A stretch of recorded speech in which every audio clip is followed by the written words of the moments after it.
nos interesaba la posibilidad de generar esta pequeña plaza o este frente, toda esa relación entre la esquina y el espacio público que tenemos acá al frente. Entonces la casa constantemente está oscilando entre espacios compartimentados y espacios integrados y continuos. Cette petite maison, elle me fait un petit peu penser au projet japonais. Ici, il n'y avait pas la place de mettre un jardin à l'extérieur, donc on a mis un jardin à l'intérieur.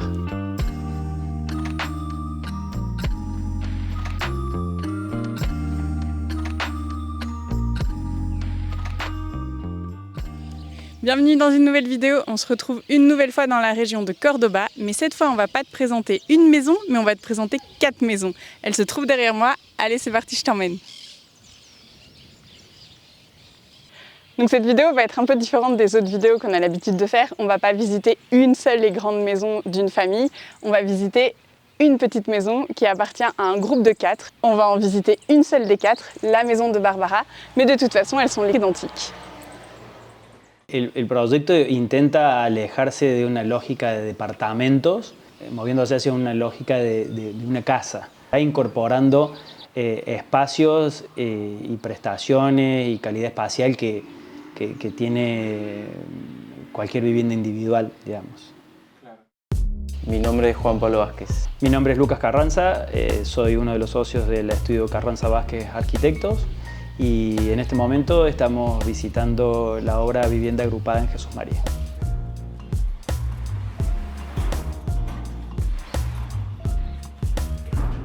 Dès qu'on passe la porte d'entrée, on arrive à avoir une vision d'ensemble de la maison. Elle se divise en 2 parties. Cette partie-là où se trouvent tous les espaces de service, donc c'est là où on voit l'escalier, la cuisine et au-dessus les salles de bain. Et cet espace juste ici, où se trouvent tous les espaces de vie, donc salon, salle à manger et les chambres. Son estas pantallas verticales de ladrillo común que hacen esa secuencia de espacio de uso, espacio de servicio, espacio de uso, espacio de servicio. De l'extérieur, on arrive à bien comprendre les fonctionnements des maisons individuelles.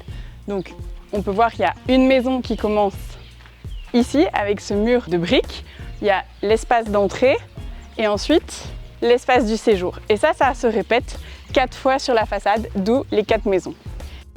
Y el hecho de que los muros salgan también tiene que ver con mostrar el sistema constructivo que tiene toda la obra, ¿no? Lo que uno percibe es lo que sostiene la obra, o sea, es como cierta honestidad estructural y material como recurso de proyecto.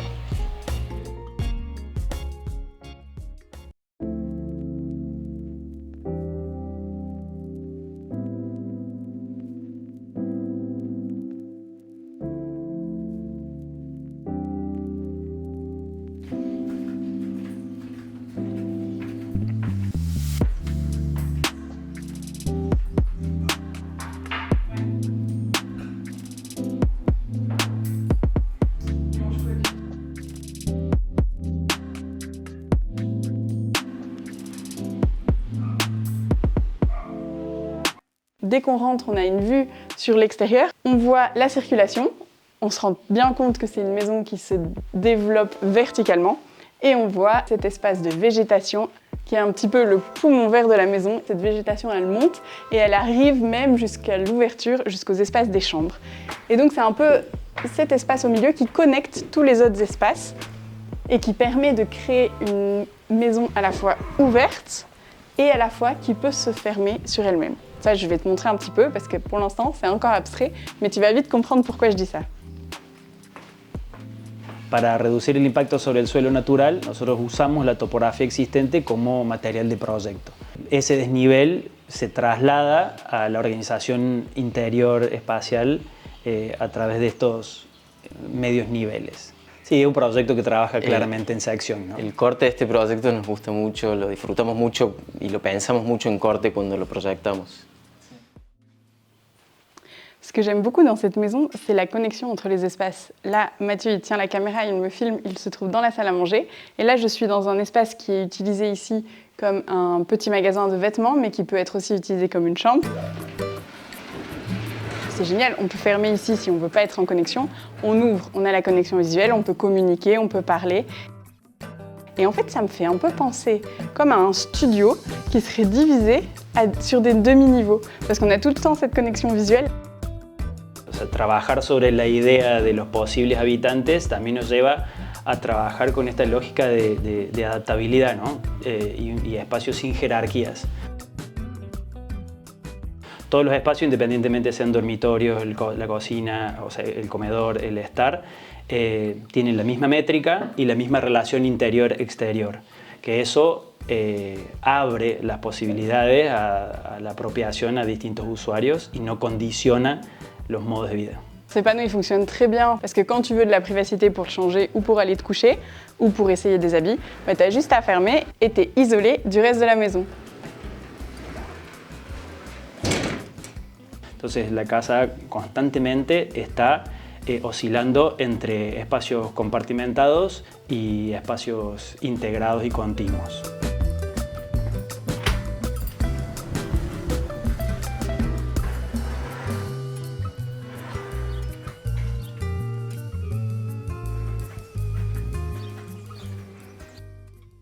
Ce que j'aime bien, c'est que l'espace public est aussi un espace d'appropriation par chacune des maisons.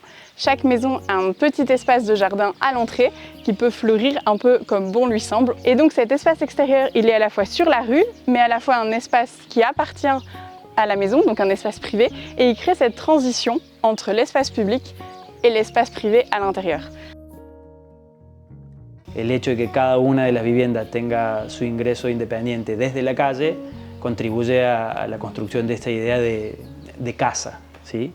En ciudades chicas como esta, bueno, es muy típico que la gente en las noches de calor saca a la vereda sus sillas, inclusive en ocasiones sacan hasta el televisor y trasladan como parte de esa vida privada a la vereda. Hay una intención deliberada de recuperar la relación con la calle.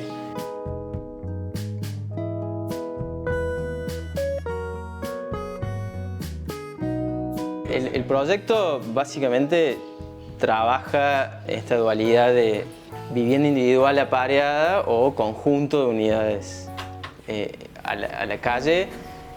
Me parece que al desaparecer el espacio común, genera esta idea de comunidad en la vereda, o sea, uno participa con sus vecinos o vecinas desde el espacio público.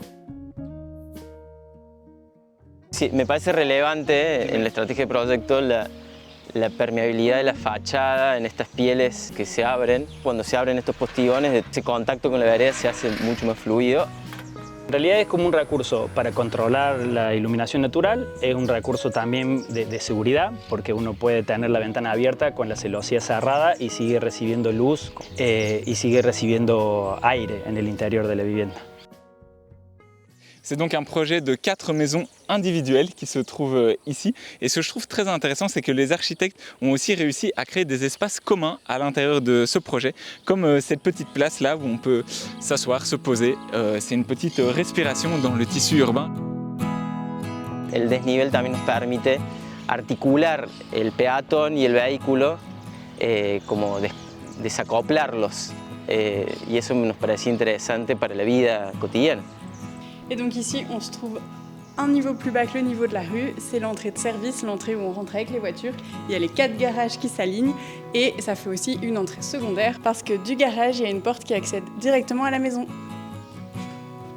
Sí, para la vida de la ciudad, que el frente de estas unidades no esté definido siempre por el fondo de los autos. Sí. Que la vista del conjunto a la ciudad no sea un auto.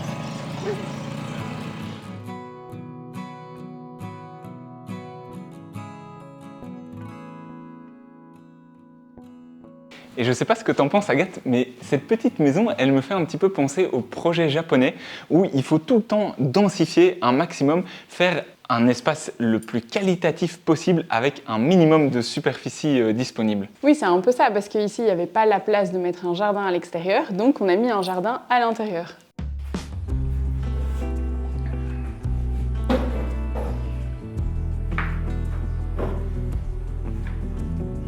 También es el espacio que incorpora la luz cenital. A través de rejillas hace como una circulación de aire en toda la tipología. Con la incorporación de verde como regulador climático también y paisaje interior.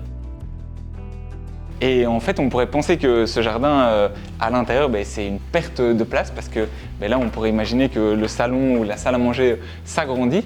Mais en fait, c'est pas nécessaire parce que le salon, il fonctionne déjà très bien comme il est. Et donc, tout simplement, ça rend plus agréable la vie à l'intérieur de cette petite maison. Et moi, j'aime beaucoup avoir la végétation comme ça qui monte et qui pousse à l'intérieur de la maison. Je trouve ça très joli. Ça fait toute la décoration de l'ensemble de la maison. Ouais, ça amène de la vie dans la maison. Mais je me disais aussi, ça pourrait aussi peut-être servir un petit peu, je sais pas, d'espace où tu plantes tes petites herbes, un petit potager pour des petites plantes aromatiques, des trucs comme ça. Vu qu'il y a la cuisine juste à côté, ça marcherait bien, non? C'est une bonne idée ça. C'est une bonne idée. Vous voyez, on a déjà plein d'idées alors qu'on vient d'arriver. Je pense que c'est un espace en fait appropriable et les gens qui sont tous des locataires puissent un petit peu mettre leur identité. Voilà, mettre leur petite touche à l'intérieur de l'architecture. Exactement.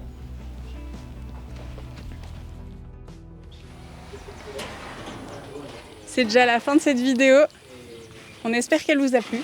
C'était une petite maison, mais avec plein d'espaces différents, interconnectés entre eux. De l'extérieur, franchement, elle paye pas de mine cette maison, mais je trouve qu'à l'intérieur, il y a une complexité des espaces qui est vraiment super intéressante. En plus, il fait super chaud aujourd'hui et il fait frais à la maison. Et on l'a pas dit, il n'y a pas d'air conditionné. Et oui, et ça c'est grâce à la ventilation naturelle, comme elle est ouverte de deux côtés, et bien c'est ça qu'il y a dans les maisons traversantes, et ici tous les espaces sont traversants, et donc l'air il passe, et ça rafraîchit la maison, et c'est très agréable. Nous on va reprendre la route, et on se retrouve dans une prochaine vidéo pour une nouvelle maison à visiter. Allez, ciao! Ciao.